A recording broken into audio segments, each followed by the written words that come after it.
All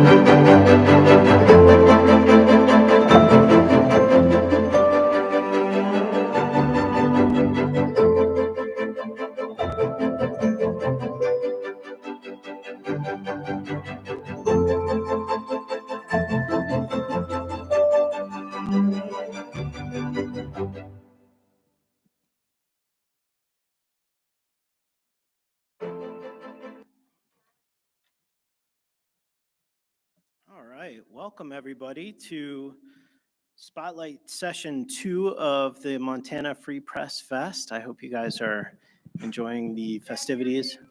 I hope you're enjoying the festivities so far. Is that a little better? Cool, sorry about that.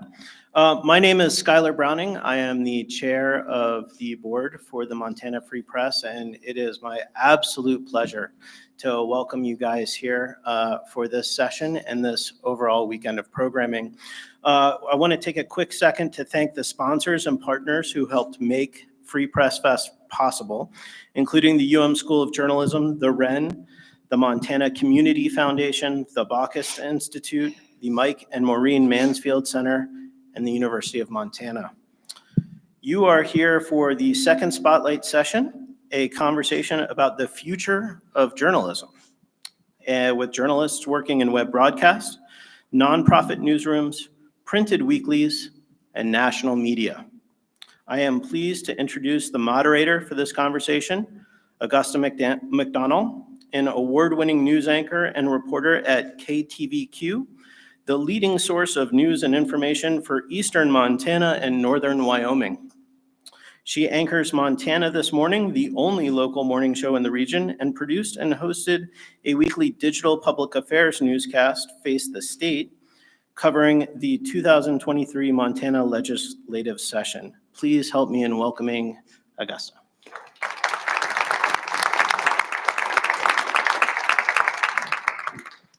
All right. Thank you all so much for being here. Before we launch into our panel, I'm going to go ahead and introduce all of our fabulous panelists.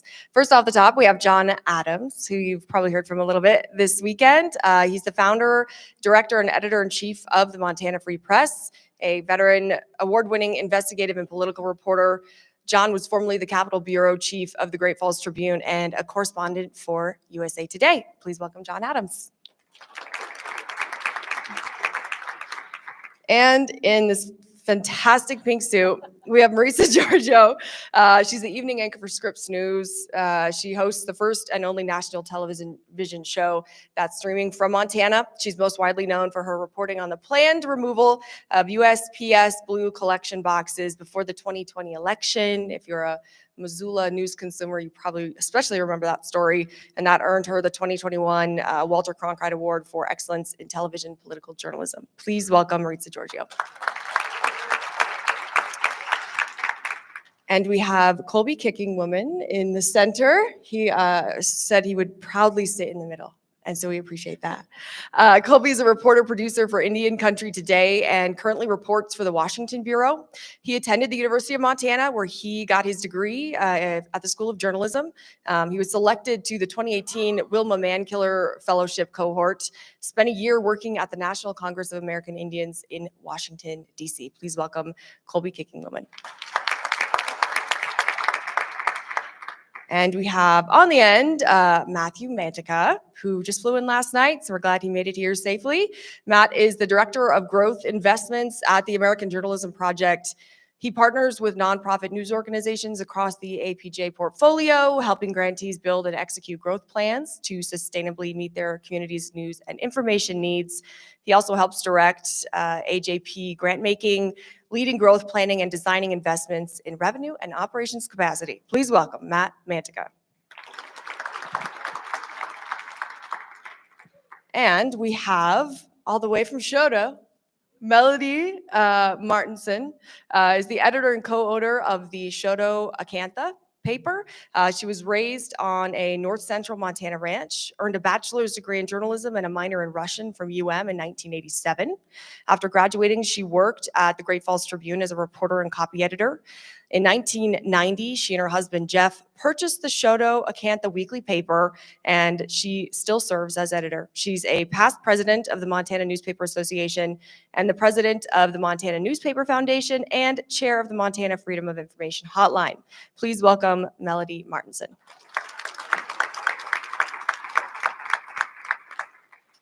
All right, we have a highly knowledgeable, diverse panel up here, so I'm really excited to get started in this conversation. First, I want to thank everybody who's here. One, for your commitment to the mission of journalism, which has not been an easy one, as Tim was discussing last night. Since 2005, 2/3 of journalists have been laid off, which has caused numerous quantifiable issues in our communities, and it's so exciting to all be here today to address that. So big thank you to all of you for staying with the dream. Today, especially, I want to focus on what we're all working toward, which I hope is a better dream for what journalism looks like in Montana, economically, in terms of content, and in terms of the vibrancy of the ecosystem that we have in this state, which includes now fantastic nonprofit papers like the Montana Free Press. Thank you, John, for building this so that we can all be here today, continuing to discuss these values because they do deeply matter. We know that corporate models of news have been more sustainable. John and I share like a weird timeline. When I was graduating from journalism school in 2017, he was like trying to find a job in journalism, which there was like none. I got a print degree and ended up working in TV because that's what there was. And I've loved the career, but now there's opportunities, 8 years later that did not exist thanks to people like John who just did not give up. And this is all a testament to that work. I want to point out a very special guest here too, who's also a testament to the legacy we're all standing on. Nancy Marks is here. She is the editor of the MT43 News in Townsend, Montana. And Melody, she mentioned that you knew Hugh Van Swearington, who just passed away last week. He was the bureau chief of the Associated Press in Montana. And Nancy and Hugh continued that legacy of journalism throughout their careers. And until about 2 years ago, she became very frustrated with the lack of good reporting in Broadwater County and in Townsend, where I'm from. Nancy also made my birthday cakes growing up. So she is now, I'm going to share your age. She's in her late 70s and started a paper in her late 70s because she was worried about the lack of good information that was coming from issues in our public meetings in Townsend and in our county commission. And so 2 years later, she's created 2 full-time jobs in the community for journalists. And this month is the first month they were profitable.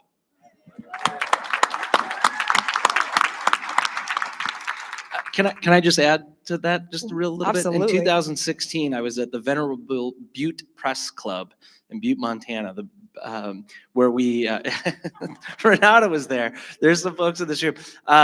Nancy was there, and Nancy and Hugh were among the first and most eager and enthusiastic supporters of what was then the very nascent Montana Free Press.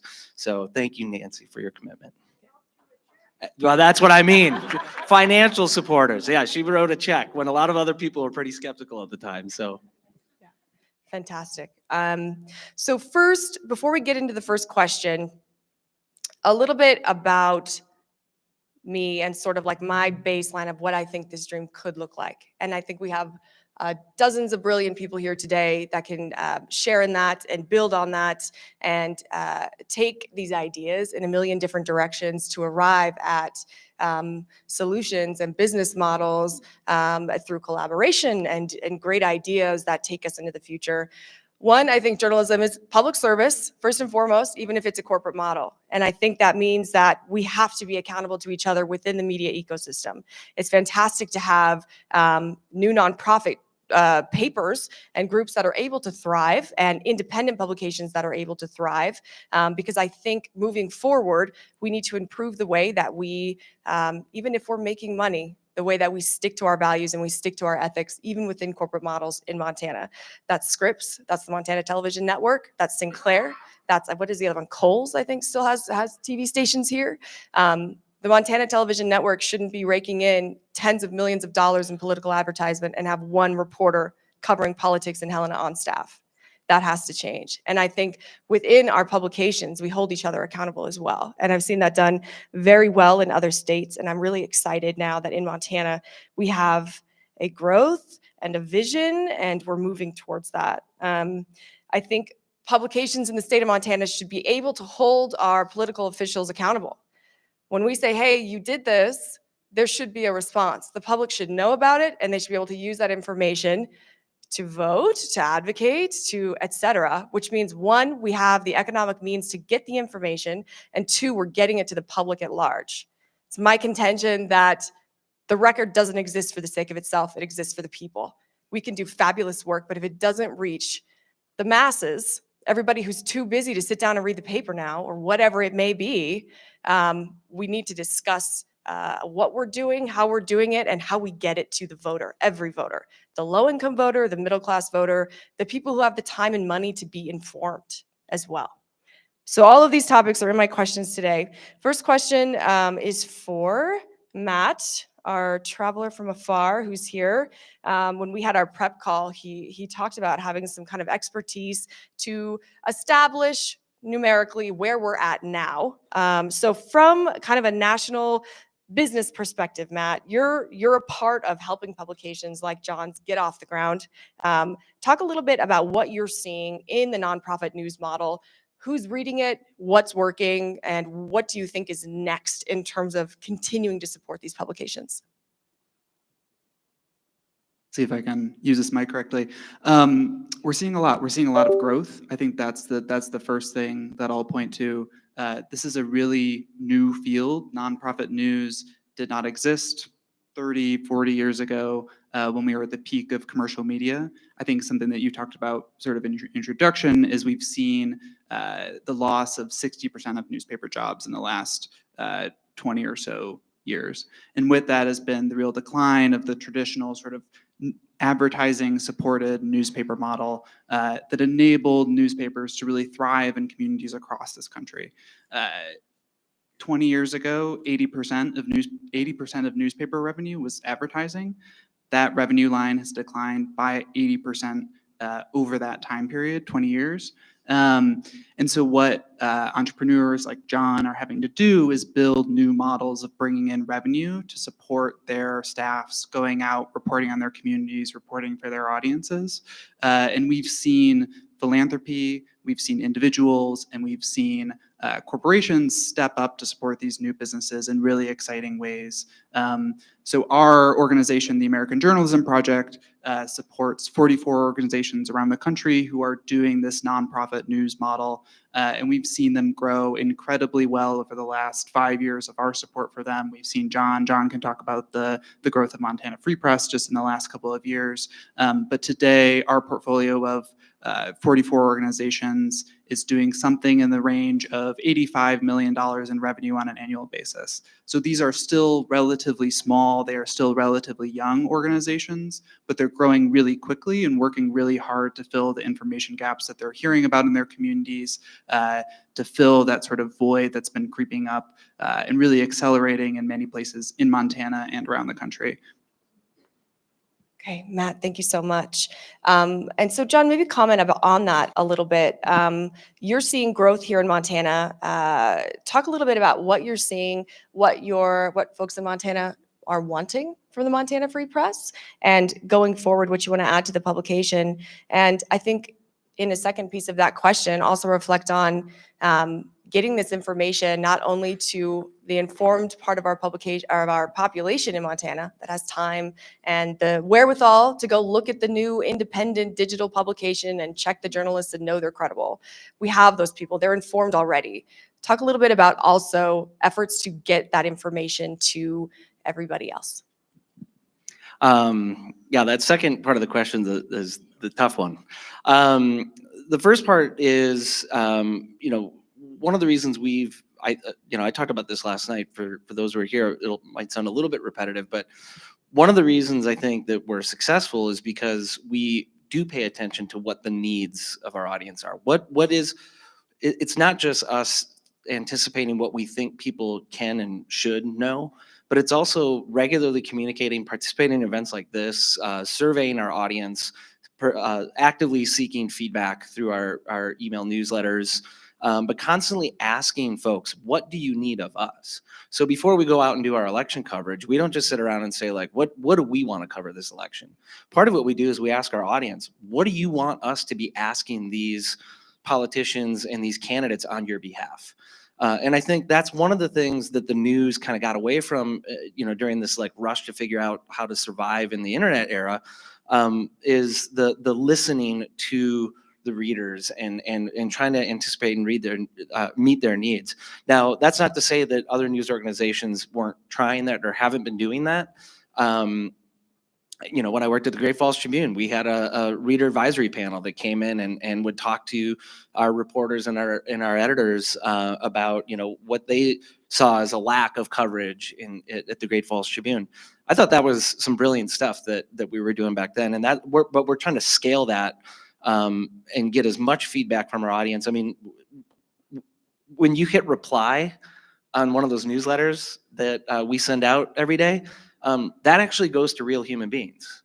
Everybody in the newsroom sees those, and that becomes part of a discussion within our news organization about we have a module in our newsletter that said, glad you asked. So when somebody asks a question that we think, well, if they have that question, how many of our other readers have that same question? So then we bring that question into the conversation, and we try to just be responsive. And that has resulted in significant growth of our audience. And as that audience has grown, so have the number of people who financially support our work through subscriptions. Our model is to give our content away for free because we don't want to have barriers to access to information. You shouldn't have to afford, our belief in our model is you shouldn't have to be able to afford the ability to educate yourself on the issues that impact you. That should be a right almost of citizens in the state. So as my friend Evan Smith formerly of the Texas Tribune likes to say, free is a business model. And that has been ours. The second part of your question, how do we get that information out to people who aren't already, more or less in the choir, who aren't already out there seeking information? Again, I think it's about showing up in places where you're not expected. In communities where you're not expected, that's, with our reporter residency program, we send our reporters to go work in newspapers like Melodies and others. And it's also about building relationships with other media, building relationships with other mediums. I mean, our organization occasionally works with your organization on stories. So there's still the competitiveness that we want to have. As journalists who are trying to get the scoop and try to get the biggest stories. I think that's healthy, but I also think in the future, as we're trying to reach more audiences, what your audience cares about might be something that our audience cares about. How do we collaborate and share that to inform as many people as possible? And then how do we show up in places where people don't expect us to both explain how and why we do what we do, but why it matters to them and how it can benefit them in their daily life? Okay. I think it's interesting talking about kind of decentralizing news in general, talking about sourcing both the hey, what's a relevant topic from the people, not just from folks at the Capitol who try to direct the narrative of what we all should think is important, but from our communities. What are you experiencing? What are you going through? What's affecting you in your daily life? When you try to get a license plate, what's the problem? Like, what are the issues you deal with in your public institutions? And I think along that thread, Maritsa is the first national news anchor out of Montana. The transition from TV to streaming, bringing broadcasts online, has been an interesting one. Maritsa, I would love to hear from you. She came from NBC Montana. Here she did, traditional local news, and then has pivoted, like we've all had to throughout our careers, into this really cool opportunity to reach a national audience from right here in Missoula. What type of impact do you think that has on the type of content that's going to a national audience, having it stream from Central America instead of a coastal platform? Well, that was really the goal in doing this. I have a lot of trains of thought here, so bear with me. But I think that COVID-19 taught us so many things. And one of the biggest lessons I learned, and I think people in our industry learned, is that what we thought were the rules don't have to be. And so you can't have a national newscast out of Montana. Why? Well, we can. And that was a big selling point. You know, there was a lot of push to ask me to move to Atlanta. And, you know, I've been here for 21 years and I have a house here. I could never afford a house again here if I sold mine and tried to move back. So, you know, I kind of said, you know, I have a good thing here. I was a national correspondent first. And they finally said, all right, how about let's do this show. Let's do this show in Montana and actually broadcast from, I hate to say real America because there are real Americans in Washington, D.C. and New York and LA, but an America that not everybody understands. I mean, I'm sure you guys know, you travel outside of Montana and people will still say, do you have internet there? You know, there are direct flights there. I mean, they don't fully understand if they haven't been here what it's like. And so to have this show and this platform to be able to showcase some of these stories, we've highlighted a lot of Montana stories, a lot of Rocky Mountain West stories, and we have a segment every night called Across America where we highlight news from other local Scripps News affiliates, and we put local reporters up to show headlines and stories that the other national broadcasts don't have. And it's really set us apart, and people are responding to it really well because, you know, it's not just the same national headlines that you will get on every single national news show. They're getting something else. We pack so much in. There's fun too. So you don't feel totally depressed by the end of the hour, hopefully, unless it's, you know, a really hard news day like we had earlier this week. But, you know, kind of touching on what John was talking about, the other thing with COVID that really came up was this collaborative mentality with the Montana Press Corps. And yes, we're competitors, and yes, we love to get the scoop, but we also really started to build each other up and support each other in a way that I've never seen in my career. And, you know, what became apparent to me is that for so many of us, it was less about getting the scoop and more about just getting the information out. I mean, I've called John a few times. I have this story, I have this tip, and I don't have the bandwidth, but it needs to get out there. So take it away. And that's been really amazing to be part of. And then the last thing I'll say about kind of the internet is that it really connected me with our community in a way that I had never been able to connect with them before. You know, at NBC Montana, there was such a huge emphasis on digital and Twitter. And suddenly I was hearing from folks all the time what they wanted us to dig into. And I still get text messages or X. I'm not used to calling it X.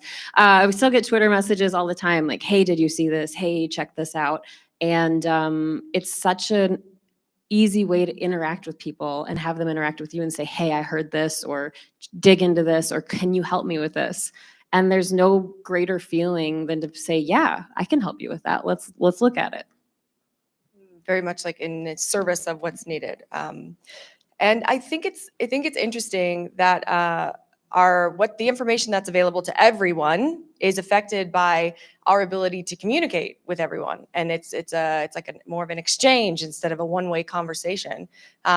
As a producer and anchor at an MTN Montana Television Network affiliate, which is a CBS affiliate, in Billings, I see the back end of both the Scripps national programming that's available to the affiliates, which shows the story of what does this company care about? What do the journalists who are directing our news coverage from the top care about? These are the options that we're getting to our 60 stations across the country. I also see what CBS, a network, one of the big three networks, puts out into their central database for stories for all of their local affiliates to pull from. And like Maritsa was saying, it's often there's a Trump package, there's probably shooting, there's probably something on Israel-Hamas. That's been the narrative of the summer. And to have Scripps emerge with really interesting content, interesting reporters who have an expertise in something, developing stories, having resources to do a little bit more in-depth reporting has been great boon for our audience because we can give them more. And it hasn't turned anybody off to not have like a, you know, it hasn't, I think there was maybe a question of style and delivery, but like John was talking about a little bit earlier, our audiences want good information. I think we flinched a little bit by watering things down and creating clickbait during that initial transition to digital media. People still want good information. They want to know what's going on in their community. They don't want to be told what to think. And it's really cool to see a variety of resources now in terms of reporting available at an affiliate like KTVQ or NBC Montana that typically weren't available. Big corporate groups like Scripps or Sinclair or Nexstar have their own national streaming now and their own national reporters for their affiliates. We don't just rely on CBS and NBC anymore. And I think that's really diversified the information that people across the country have available to them. Transitioning a little bit, Kolby KickingWoman reports for a demographically specific audience. That information is by and for tribal communities, indigenous communities. So talk a little bit about, Kolby, talk about how the expansion of information by and for a historically underreported, overlooked population, what has that meant for the communities that you serve, and where do you see this going? Oki, so Sishitaniku, Althagawani. Hello, my name is Moving His Head. That's my Blackfeet name. A long time ago, I heard from an elder that the most important thing we can do as Native people is speak your language. I don't know a lot of my Blackfeet language, but I know that much. And it's awesome to see a tribal flag up here, although it should be Blackfeet. That's a conversation for another day. But yeah, about the growth. So when I joined ICT, there was 3 of us in this little basement office. Mark Trahant, our editor Jordan Benabigay, and I. And we had another reporter that was remote in Virginia. And it's just been awesome to see the growth that we've gone through. We have our headquarters in Phoenix. We have our mountain bureau here in Missoula. We have a bureau in Portland with a partnership with _Native News. And one thing I just wanted to say, you know, Native news, Indigenous news is American news. The things that are happening in tribal communities, you know, are happening all over the country, all over this state, certainly. And it's really important to recognize and read these stories. You know, Indigenous people are judges and teachers and athletes, and it's just been really cool to see the growth and to, you know, go into these communities and tell these important stories. And, you know, I've covered Supreme Court cases, and those cases have impacts across Indian country. And a lot of people don't know the history of our people. And so just be able to get those stories out there and keep it growing is great. What aspects of your economic model have promoted your growth and your sustainability? Well, Mark Trahant, who kind of relaunched Indian Country Day at the time, ICT now, we've gone through a little bit of a rebrand. You know, he's just been a visionary as far as, you know, where he's wanted us to go. Our content is also free for everybody, especially we send a lot of our stuff to tribal newspapers and funding through, you know, various grants and foundations. So funding is always, you know, the big question in the room to keep things growing and moving forward. And we have a dedicated team that's working on those things, and we'll keep it going. Okay, cool. Thank you.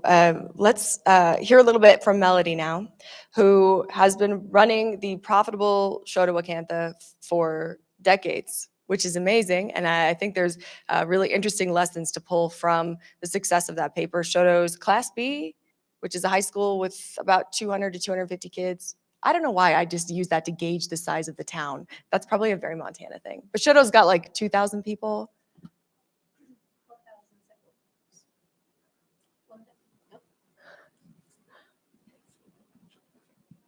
Okay, there we go. So about 1,700 people.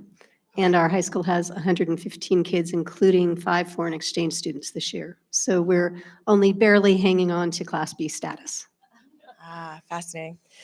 So talk a little bit about, you said so many interesting things in kind of our preparation call that I think speak to what makes a journalist credible, what makes a paper relevant and profitable and sustainable. And for you as the journalist and the editor, it's continuing to be rewarding. You've created a career and a publication that's it's kind of has its own lessons, and I think it's a little bit of an anomaly. The only point of reference I have really is for the Townsend Star, which was a paper from the 1800s to the early aughts in Townsend that could no longer make it. And now here we are, 2024, finally having another profitable paper in that community. And it's meant something to the community to not have that information, which is a different conversation as well. But talk a little bit about, tell us the story of your paper, where you've come from and where you are now. So I came from Bynum, Montana, which is a little tiny town north of Choteau, Montana. I went to University of Montana School of Journalism to become a print journalist. Sharon Barrett was my beginning reporting professor. And I never intended to go back to Choteau. I came to college and majored in print journalism and got a minor in Russian language so I could work for Time magazine in Russia as a correspondent. Of course, it was the USSR back then. That didn't work out because I was hired right out of college at the Great Falls Tribune. And I think I learned there that I love Montana and I love the country and I didn't want to leave anymore. So much for the minor. So in 1990, my husband and I were both living in Great Falls, and the owner of the Choteau Acantha, a gentleman named Dick Nordhagen, had a heart attack in his early 60s and decided that he needed to sell the paper. And so none of his 7 children, nor any of his employees actually wanted the paper, but his son went to high school with my husband and me. We were all in the same grade. Or I'm sorry, not his son, but one of his employees' sons. And the employee said, well, why don't you call Jeff and Melody? Maybe they're interested. And so one night the phone rang, and 3 months later we owned the Acantha, or we started owning the Acantha. We were 24 years old, and I'd only been out of school for 3 years, so I wasn't a seasoned journalist by any respect. My husband had a business degree, and he's an amazing businessman, photographer, ad designer, ad salesman. He's the whole package.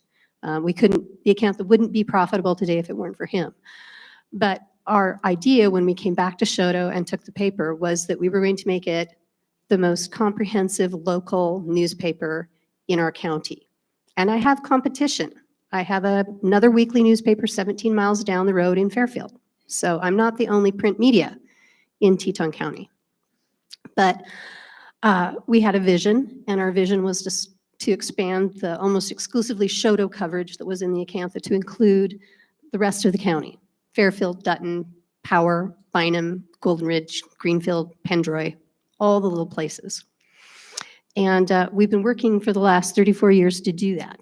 And during that time, of course, the digital era has happened. And how that has impacted our newspaper so far hasn't been especially negative. In 1990, when we purchased the paper, we had a circulation of 2,025. By, by 2004, it had dwindled somewhat to 1,836, but at that time we had already put together our first website, and we were now offering a condensed version of the Acantha, free access online. And that allowed people who lived out of state or out of county, who still wanted to kind of keep up with things in Teton County, to just read the web. They didn't have to renew. So that loss of subscriptions between 1990 and 2004 was predominantly in out-of-county, out-of-state circulation. We kept hammering on local coverage. And today, our circulation is, in 2024, 1,612 households out of 2,464 households in our county. That's a 38% of the households in Teton County read the Acantha, which is a pretty good number. I'm in a county with another newspaper. And my in-county circulation, the one that means the most to me and to my advertisers, is actually higher now than it was in 1990 when I purchased the paper. We've got 925 in-county households that subscribe to us. So what are we doing right? According to the New Jersey Press Association and the Corporation of New Jersey Local Media, which just did a nationwide study to identify the things that successful weekly newspapers are doing, the ones that are staying alive and are thriving. And Jeff and I are doing, I think, 9 out of the 10. And some of those things that we're doing that are so important, we're independently owned. Just Jeff and I own the Choteau Acantha. We're deeply committed to our community. We're everywhere all the time. There's no one in Teton County who goes to more meetings or events than I do. And we have a news staff. When I started, I was the only news staff. There was an editor, and then there were some typesetters and a proofreader and ad sales and a printer, because we were also a print shop. Today, there are 3 news positions at the Acantha, and still the other positions as well. So we cover our community relentlessly. We have loyal loyal advertisers. Our people in our town still take out print ads to reach the 925 subscribers who are right there in their backyard. They're most likely to shop at those businesses. And my husband takes advertising very seriously, because if a weekly newspaper winks out and they're all doing their own online things, no one's proofreading those ads. How many of you have seen ads online that a business owner has written for himself, and you're there, none of them are right? It's sad. It's really sad. So we take care of our advertisers. And we're profitable. We remain profitable, and we think that's because we still give our advertisers a service. We give them all those eyes on their ads. And so are they exclusive with us? No. They've got social media advertising. There's radio that circulates. There's television stations in Great Falls, a news streaming for-profit radio station just started in Fairfield, the town 17 miles down the road. And I think what it all boils down to is that we are relentlessly committed to covering our community. We're at sporting events, we're at city council meetings, we're just covering our community. We're doing what journalists are supposed to do, and we've never wavered from that. My goal today is the same as it was in 1990. I just want to point out a couple of really noteworthy things here. Melody and Jeff decided to buy a newspaper after the owner had a heart attack and his kids didn't want it. So that tells you something about the kind of people that Melody and Jeff are. They're incredibly determined and committed to covering their community. Melody, how many deadlines have you missed in publishing the paper in the 30 years that you've owned it?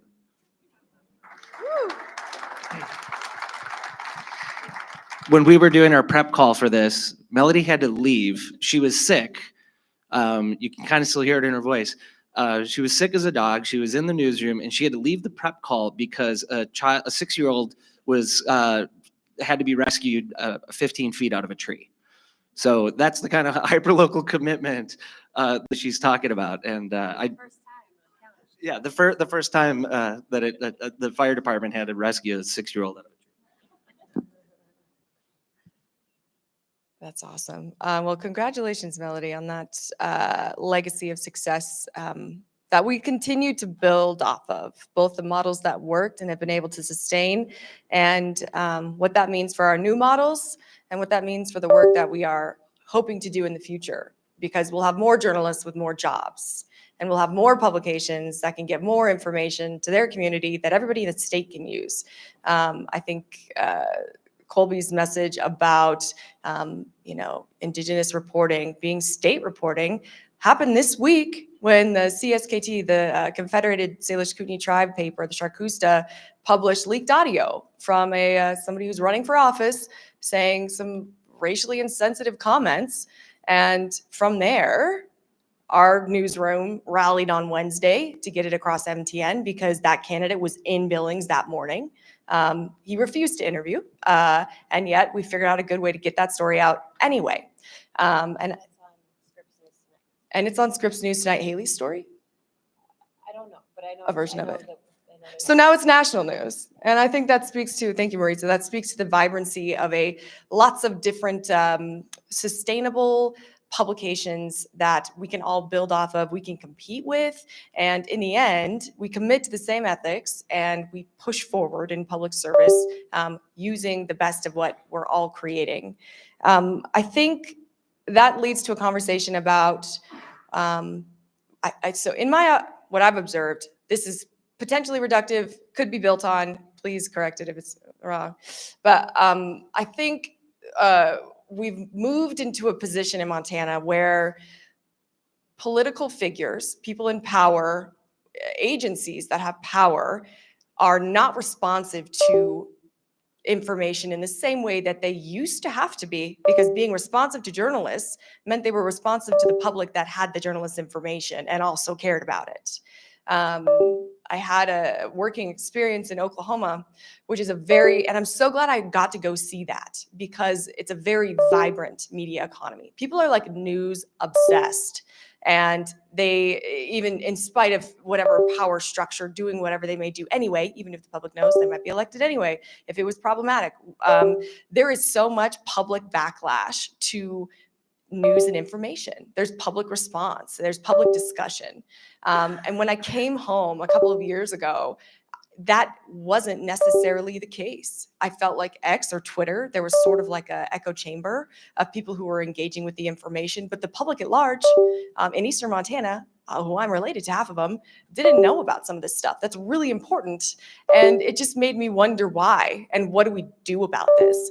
Because we have to ensure that our elected officials and our agencies and whoever's spending our taxpayer money is responsive to the people who gave them that authority through elections, through paying our taxes, through whatever civic process is a part of that.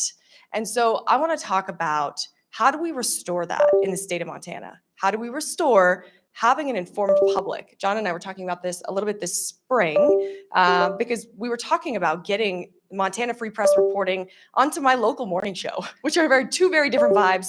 And so we had a long process of like medium.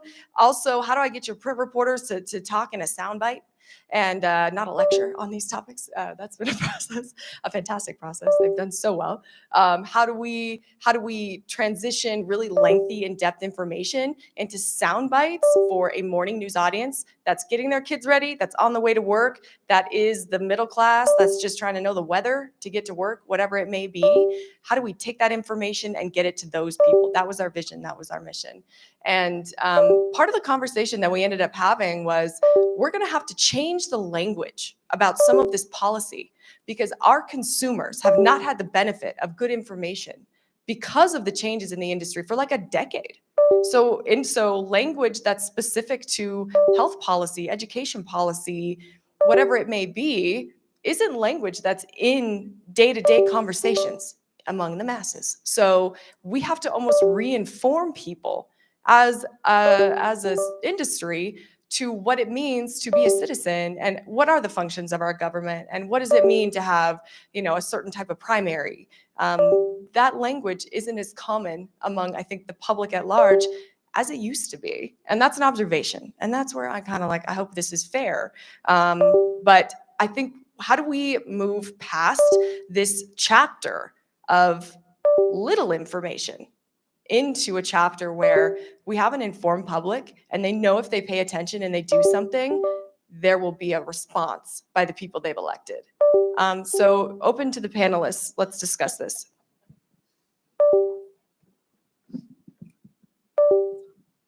Okay, I have a lot of thoughts. Let's see where they go. While we're shouting out college professors, Sally Mock is back there, and she was my very, very first journalism professor here at the University of Montana, and I am so honored to call her a friend and mentor today. She and I we've sent a lot of text messages about this. How do we get public officials to respond, and how do we get the public to care that they're not? And it's really hard. And we were writing about it this week. After Greg Gianforte was elected, former Governor Brian Schweitzer was on Sally's radio show. And he was very critical of the Montana Press Corps. And he said, they're not doing their job. They're not holding the state officials' feet to the fire.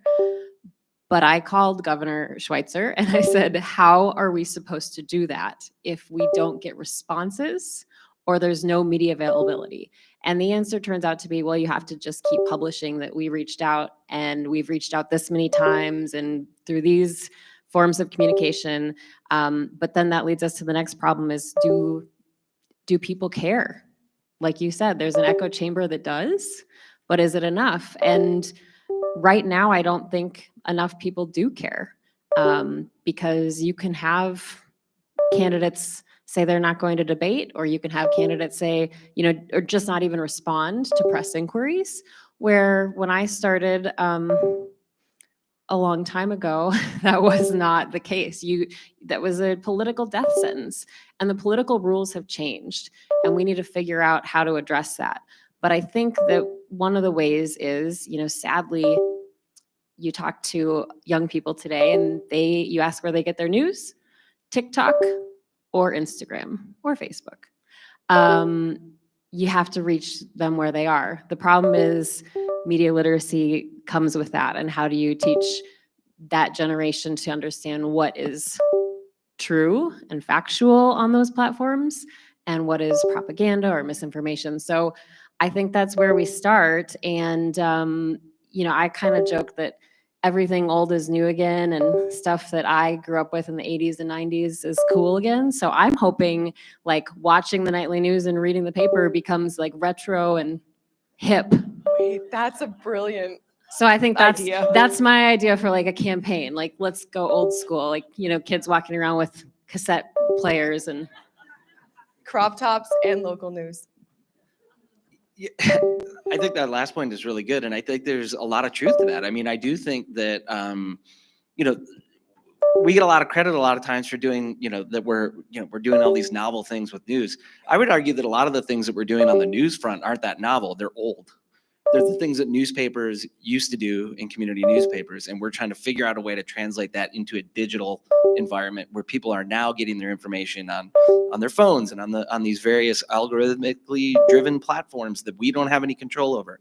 To your question about like how do we get elected officials and agencies and institutions of power to be responsive to the media, the reason those institutions traditionally had no choice but to be responsive to the media was because of the power of the media. And the power of the media came from its audience.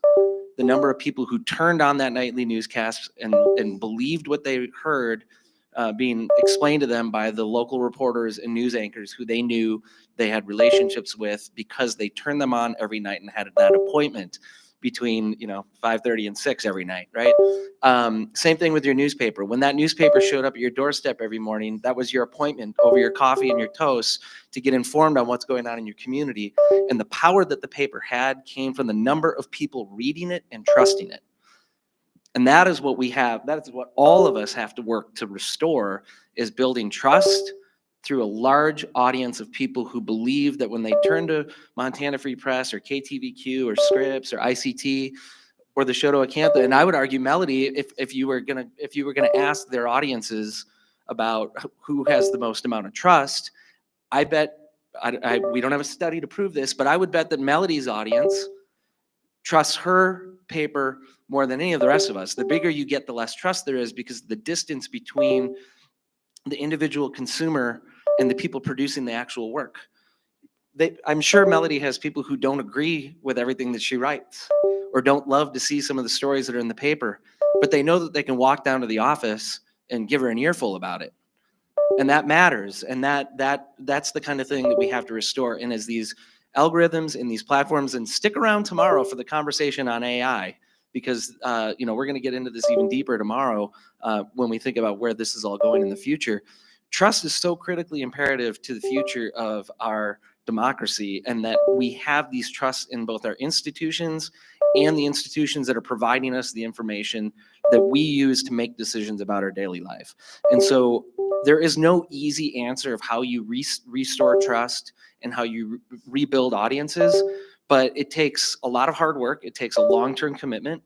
It takes organizations like AJP who see the long game and understand that we didn't get into this problem overnight. We're not going to get out of it overnight. And that's, we talked a little bit about hope this morning. I'm not Pollyanna about it by any means. That we're facing a lot of challenges in this country, in this state, in our local communities. But I do think that there is a widespread appetite across the political spectrum for reliable, trustworthy information that isn't trying to shape the way you think about the world, but giving you appropriate tools to understand the world so that you can make your own decisions based on your own experiences and your own values, but that those are being shaped, to the extent they're being shaped at all, by facts and not misinformation and not AI and not some hidden agenda that's clouded by dark money in either our political world or in our media world. So I could get on a soapbox for a long time. To your point about trust in local news, that's higher the more local you get. That is why I think what is so cool about what organizations like Scripps is doing is that we are working with those local affiliates and local reporters and putting a spotlight on their work, because I work for national media now, but local news is so critically important. And I would argue that almost every single national story originates from a local news reporter getting a tip, digging into something. The post office box story is a perfect example of that. And it went national. But, and if you put a national reporter on that story and gave them a list of addresses where those post office boxes were going to be removed, they would have no clue where Higgins was or Reserve Street or Broadway.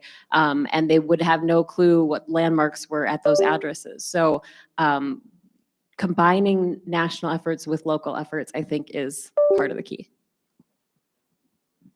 And I think for me, it's a little bit of a different viewpoint. It's about making sure, the indigenous viewpoint is included in the conversation to make sure we're a part of it.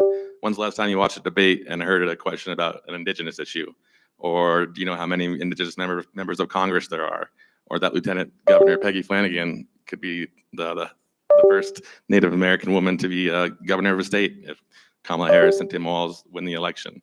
And then beyond that, every tribe has their own form of government. And so holding them accountable and making sure that they trust you and not parachuting into these places and then bouncing right out. So just making sure that the indigenous voice is included in these conversations is important to us. In 2019, a bunch of different Native outlets and organizations held the Frank Lemire Presidential Native American Forum. And that was during the Democratic primary, and there was a pretty good turnout. I got to personally interview Bernie Sanders and John Delaney and Amy Klobuchar, but it was a different venue to actually hold these people that were running for the highest office in the land to issues against all these different tribal communities across the country.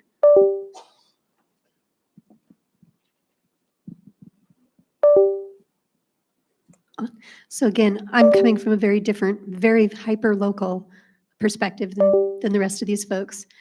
But I think that when we're talking about how do we establish trust with our readers, there are some really old-fashioned ways that still work. And number one is being accountable to our readers. So I would like to tell you all that since I started as a professional journalist in 1987 at the Great Falls Tribune, that I have never had to correct a single thing in any story that I wrote. Ha! That would not be true. Mistakes happen because reporters are human beings. And the older I get, the less sharp my hearing is. And that's a whole other problem. But when I make a mistake, I correct it immediately. When one of my staff members makes a mistake, we correct it immediately. There's a place on page 2 that is reserved for corrections. I'm angry with myself whenever one happens, but a lot of times you can explore why the mistake was made and come up with a process that will help prevent that sort of a mistake from being made again. So I think we as journalists, and particularly it's easy for me as a print operator to correct something that's wrong. And with John, with a written track, it's easy for you to too. I think that it becomes maybe a little bit more problematic when it's all broadcast and there's not a written record for you to correct. So I think acknowledging our errors and correcting them goes a long way for people to respect you. And taking feedback. There's a lot of talk about engagement. That's kind of a new term for me. I would have called it feedback, but my feedback is almost immediate. If I've messed something up and I go to a grocery store, I hear about it right away, or the football game, or wherever I happen to be in Choteau, because it's right there. But I get positive feedback that way too, and people come in to renew their subscriptions or place ads, and they share story ideas. They tell me what's going on in their neck of the woods. And I had a subscriber call yesterday who he didn't tip me off to something, but he tipped me off to an aspect of an ongoing story that I wasn't fully aware of. And it's going to make a great story and he just he's a farmer out on the Fairfield bench who had an idea and picked up the phone and called. And so my readers are comfortable doing that. And I think that if we are transparent about what we're trying to do, that also, and just again, doing our jobs creates credibility, right? If we're doing it well.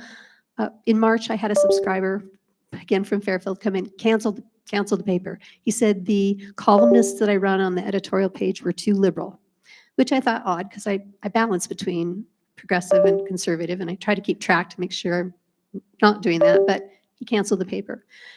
Yesterday, he resubscribed. He came back into the office and he said, I still don't like your liberal editorial columns, but you've got the news that I need to read, and I can't get it anywhere else. So it was great to get the subscription back. A few hours later, a lady who was angry about a city council story that mentioned her by name canceled her subscription. But yeah, that's how it goes. That's engagement. I think something, it's incredible the fact that you've added 3 reporters since you took over the paper. I can't think of a single other newsroom around the country of the size of your town, let alone the county, that has done that. So I think that is incredible. 3, any number above -5, I think, is impressive. And I think, the economic pressures that have created, that newspapers, local news organizations are under, I think leads to a lot of what we're talking about here. Folks don't see the stories that they want covered in their local news organizations anymore. They don't see the kid stuck in the tree because there's not the news staff on hand to be able to go and do that. And so newsrooms are having to make really tough decisions about what they prioritize and what they cover. And when you go out and talk to people, they don't want to just hear sort of one angle about what's going on in the world. They want to see sort of the full picture of their communities reflected in their local news. They want to hear about what's going on at school. They want to hear about high school sports. They want to know about what's going down, down the block. A store is opening, a store is closing. They want to hear about these sort of everyday things. In addition to, the politician said this the other day, they, flip-flopped on some issue, or they, didn't do the thing that they said that they were going to do. And you have newsrooms making really tough decisions about, okay, am I able to follow up on a story that I did report on this person weeks ago, or do I have to go over here and cover this other thing that is pressing today for whatever reason? And that amount of sort of that sort of tension, those trade-offs that newsrooms have to make really erode trust as well, because folks have such high expectations for seeing their communities covered. I think we were talking about place in one of the earlier panels. People care so much about their places, and when they feel like their local news organizations are letting them down, it's really hard to recover from that. It takes a lot of effort and it takes a lot of investment that frankly is not happening anymore in many places in Montana, around the country. And I think we're going to have to build back from that. And there's a lot of great examples in this conversation about sort of how folks are thinking about that, how we're working towards that. But it's a big problem. It's a big problem to solve, and it's really important for folks, and it's really important that we get it right. Cool. Thank you so much. Just one more thought on how to get government officials to respond more to us. We can always sue them. I'm sorry, John and I are suing the governor over the closure of judicial advisory council meetings in the appointment of the 9th Judicial District judge. And part of that is holding them accountable for what we believe is an inappropriate closure. And as newsrooms have dwindled, as budgets have been carved away, I know that it's a lot harder for newspapers and broadcasters to come up with the funding to do that. But I think it's vital that we still carry that really toothy watchdog role that in 34 years of owning the paper, I've never had to sue anyone. But this was a tough nut, and we hope we prevailed at the district court level, and now we're up to the Supreme Court on appeal. One other point about that is, there is an area where newspapers traditionally, and I can speak mostly for newspapers, but this actually applies to broadcast too. What Melody just mentioned, that is an area where there has long been collaboration between news organizations, is standing up and saying, we're going to defend the right of the public to know what our government is doing on our behalf. And the threat of lawsuit, it was one of the tools that we wielded collectively as news organizations, both print and broadcast. I mean, it was common that, a call will go around that, hey, one of the news organizations has a FOIA request that they're withholding a police department or a sheriff's office or a local county attorney or a school district. They've closed a meeting illegally. They're withholding public documents illegally. We're going to stand together and exercise our right to hold our elected officials accountable in the court of law. There was an incident in 2021, although I could talk about that in a different forum. But in this particular case, Melody saw a problem that was on the horizon, and she didn't even wait until it became a problem. She reached out and said, hey, I think this is going to be a problem. Would you guys be willing to help out? And so we sent a reporter up to join Melody so that she didn't have to be the only person in the room demanding that meeting be kept open. In fact, the reporter who did that, former Montana Free Press reporter Arden Kimball Sandin. I think I just saw him wandering around the back of the room. But I think that's, to me, that's a really great example of like what's old is new again. And we need, as news organizations, I think one of the futures, we're talking about the future of news in the digital age, part of that future needs to be not just collaboration on content, but collaboration on finding new ways to make sure that we're holding not just each other accountable, but holding our elected officials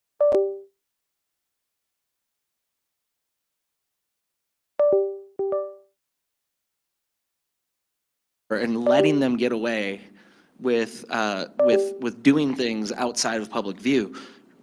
We're all weakened from where we were a while ago, primarily from a financial standpoint, which is why I think that collaboration and working together to find new and innovative ways to not just support our businesses, not just create great news content for our audiences, but also create new and innovative ways to hold our elected officials accountable together. I think the future of news, if it's going to be vibrant and if it's going to push back against all of the threats that are facing us in this new frontier of information overload, that level of collaboration, radical collaboration, as one of tomorrow's speakers has written about in the past, I think is imperative.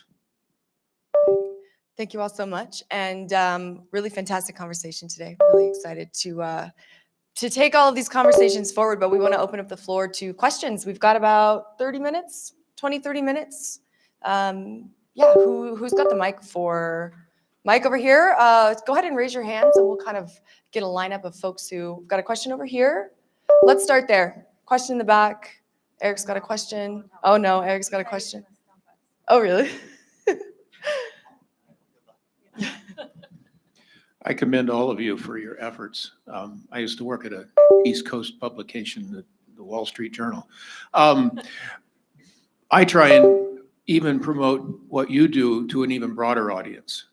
So beyond that, or beyond funding or subscribing, what can we do to help you get your message out to a broader audience and have a bigger influence on our lives? So his question, as news consumers, what are good ways to kind of expand the influence of the work that everybody up here is a part of? I think just that, sharing the information. You're always so great at that, Russ. Sharing it not only on social media platforms, but shooting a text off. Not everybody's on social media, and they're probably happier for it. But yeah, but sending a message, hey, did you see this? This is important. This might matter to you. And I always think about that. I think about that during COVID-19. I had a few handwritten letters from viewers who didn't have the internet, and they got information from our broadcast at NBC Montana about how to get vaccines or the number count or whatever it was. And they were so grateful because they didn't know where else to get that. And so we have to remember, I'm always having this conversation with my team, probably weekly. People don't consume news or politics or even the weather like we do, because we're so hyper focused on it, and we need to remember that. And there are news deserts, and there are people who say, this is making me unhappy, I'm not going to watch the news for a while. And so if something is important to that person, send it away. Yeah, thank you. I would also say going directly to the news sites. I know, a lot of our content or a lot of our traffic comes through Facebook. And I'm not sure if you're aware of the Online News Act that happened in Canada, I think a year ago, 2 years ago. But if you post on Facebook, like, your content's not going to show up in Canada. And so we lost a lot of traffic for the First Nations up there. And we have a reporter up there who does a great job covering an entire country. It's amazing what he does. But I believe the kids also do say like, share, subscribe. Any way you can get it out there is great. So I agree.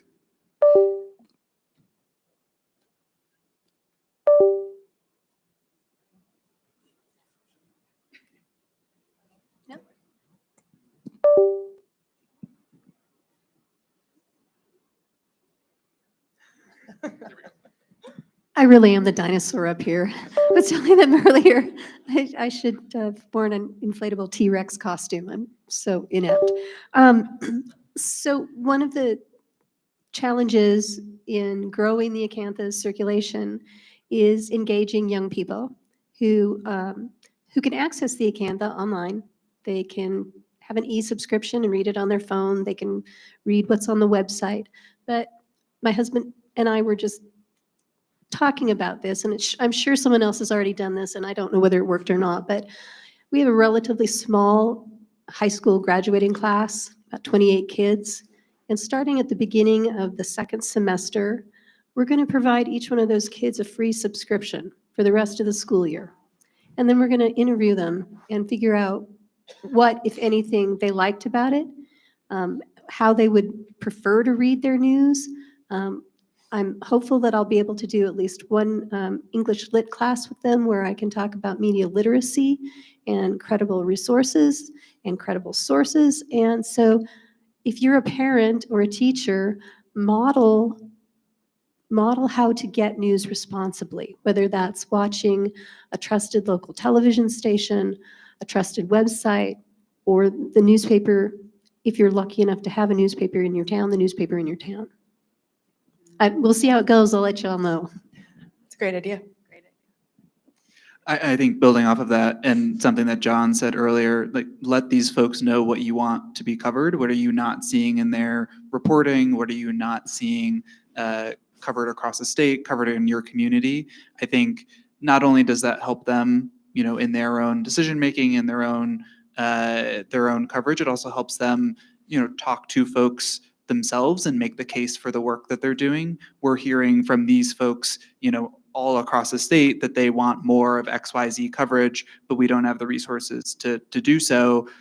Help us make that happen. So your sort of demand really helps make the case that we need more of this work out there. And you can, maybe you're already emailing all the time, talk to your friends and have them send in emails too, or, be that sort of listener in your community and bring those stories back to the team because you have the relationship and you have the access, and sort of help them see that, help others see that they can have a connection with the newsroom too. And these folks really are here to listen and respond and act in the interest of all of Montana to the best of their abilities. Thank you. Another question? Here we go. We have Eric in the back. Great. Full disclosure, Free Press staff are here, so grilling my boss on this one.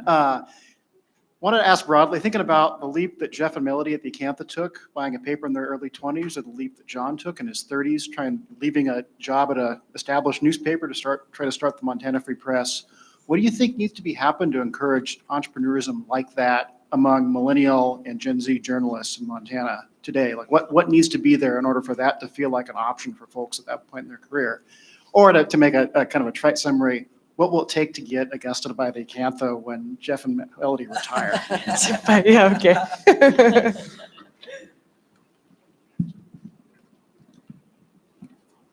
So I think we just have a generation of journalists and young people who are going to college to be journalists who are very uncertain about the future of their career. And I have doubts too. I read this report from New Jersey and it's like, yeah, even for those that are doing it successfully, the end is coming. They're going to have to pivot. They can't survive on the traditional advertising and circulation combined revenue. I would tell those people to be less pessimistic, and to be more hopeful, and to be brave. Whether it was foolhardiness or braveness, we were 24 and we bought a business. We were positioned well to do it because my husband has a business degree. I have no business acumen. We like to say he makes the money and I spend it because that's how newspapers work. So I think that we have to make sure that students who are going to the journalism school, that they really believe that they have a future. And I have to really believe right now that the Acantha has a future. I am 58 years old and my husband is 59. We would like to sell the newspaper in the not too distant future. And we would like to sell it to another couple or partnership. You don't have to be a husband and wife like we were, who want to invest in a community and who believe with every shred and fiber of their souls that this is the right thing to do, that this is what makes America work. Newspapers, news media doing their jobs. And so I just want to tell folks, you can do it. Be brave. Give me a call. Yeah, it's really interesting. Foolhardy or brave, it's really kind of in the eye of the beholders, right? And I will say that, in 2016, there were not a lot of people who were bought into my vision for the free press. There were a handful of folks, and some of them are in this room. Some of them were concerned. Some of them thought that it wasn't possible. Some of them said that, yeah, we've seen those internet sites come and go. You're not going to make it. Some of them might be my parents, who are also in this room, who thought it was kind of neat, but also a little concerned about whether or not their son would be able to feed himself. But I was never worried about any of that.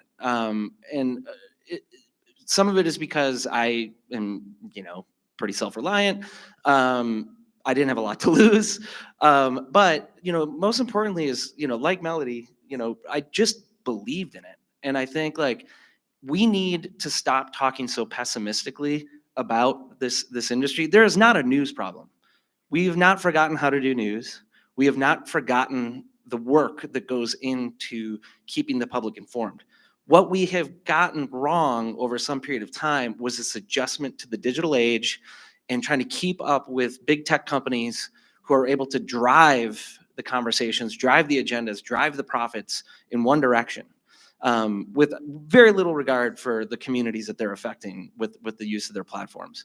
So when I was talking to a journalism class yesterday with Keely Larson, who is the editor of the Silly Swan Pathfinder, another young local news, not quite an entrepreneur yet, but I'm optimistic. But that was a room full of 20 or 30 journalism students. I didn't see in their faces fear about the future of journalism. I saw in their faces and heard in their questions, they're looking for opportunities. What are the opportunities that they can pursue? Not everybody is going to want to go out and start a news organization, right? That's fine. But for those who think they might want to try, there's now an entire ecosystem out there that can support you if you have a good idea, a clear vision for how you're going to approach it.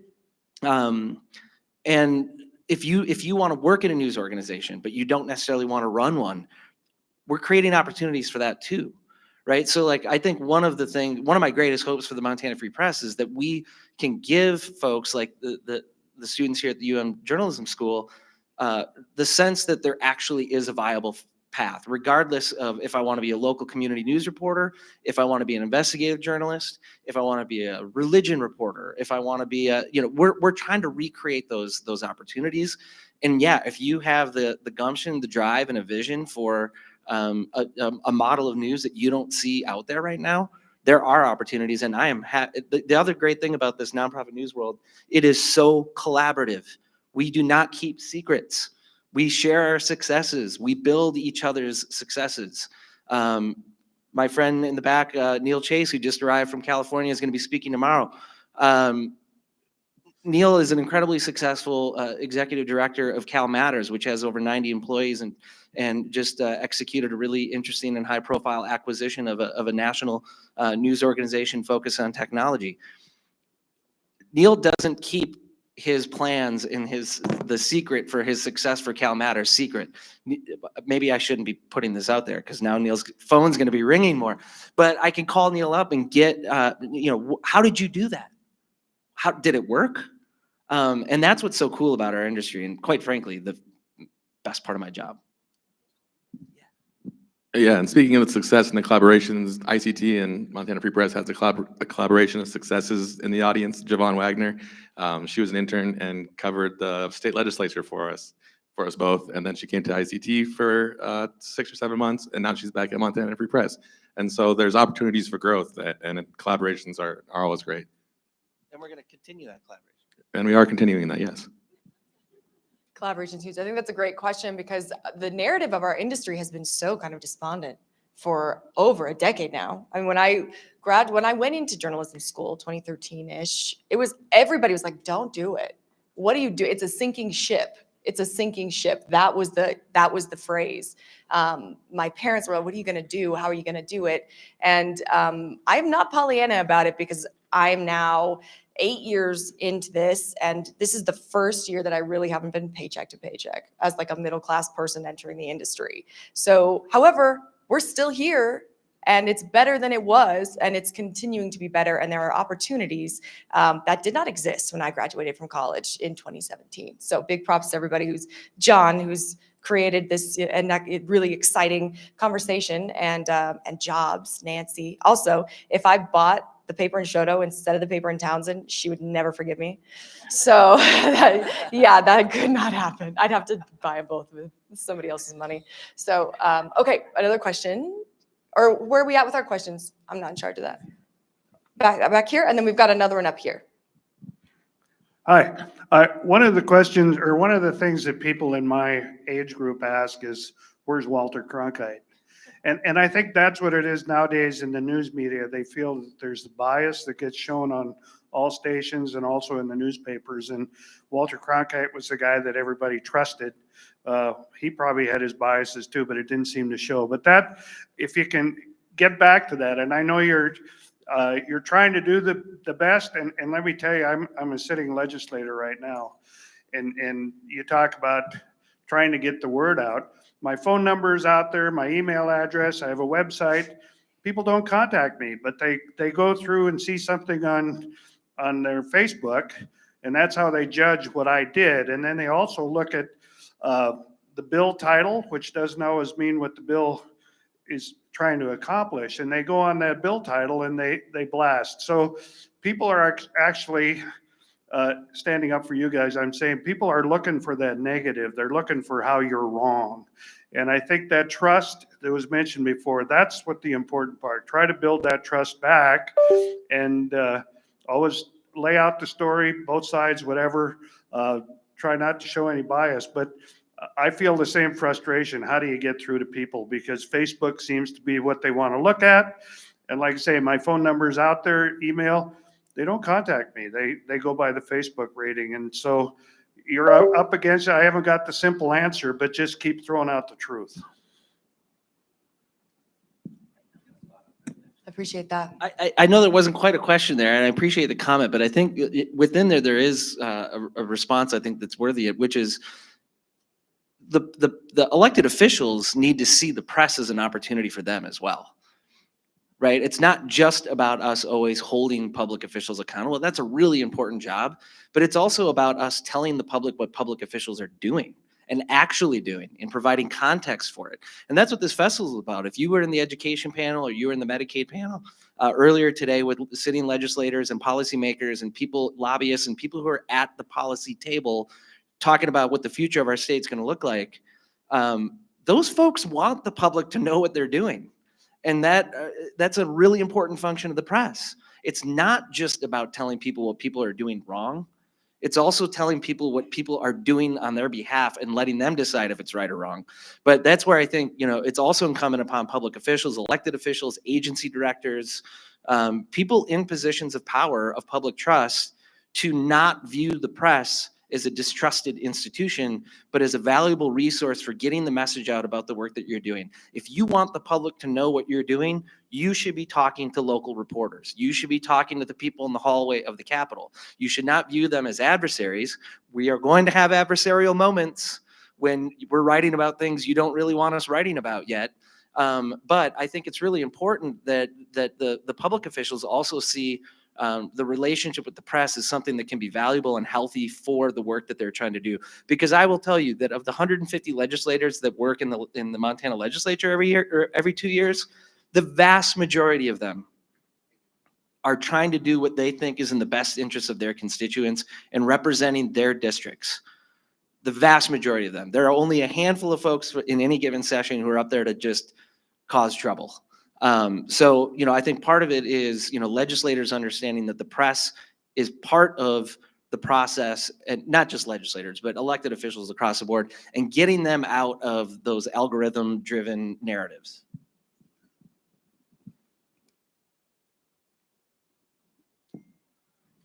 And then we have a question here. Yeah. Just following up on what John has said, as a former department director for several years, I get calls once in a while asking for my comment or opinion or information on X, Y, or Z, mostly property taxes. And this happens every once in a while. But only in the last few years, only once was I asked this question by a reporter. I'm working on this topic. What should I be looking for? What are the documents I should be seeking? What's the information? And in terms of the public seeing you as a resource, I think there needs to be more times that reporters ask people who may have information about this, not what do you think, but what is it that I should be asking? What should I be looking for? You typically have a young, energetic workforce in terms of reporters, but they really don't know sometimes where to look for the information. I think the whole Medicaid redetermination process could have benefited from calling a former director of Health and Human Services and saying to that person, what should I be looking for? What are the right questions to ask? And I think that's part of that dialogue between the public and the reporters that should occur more often. And I'm tired of giving my opinion. I'm much more interested in giving facts and information as to where you can look for the information and reach your own conclusions. Thank you. Got a question up here? We've got one right here.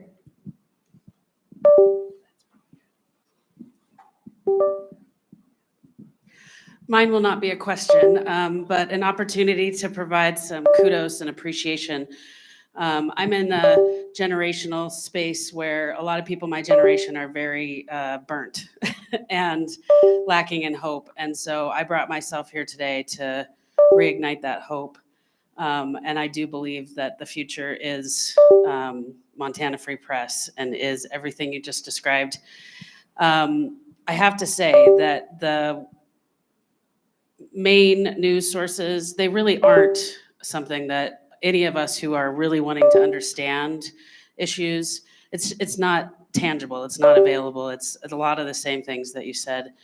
I have to say, John, that the newsletter and the stories that Montana Free Press puts out are not only enjoyable, but they allow me to dive deeper into subjects. So it goes without saying, but technology has presented us with many challenges, but it has also allowed you to present such a comprehensive access to news. So in addition to reading that story, I get to click through to all these links, and they just released like the most comprehensive database of Gianforte's contributions that I can imagine.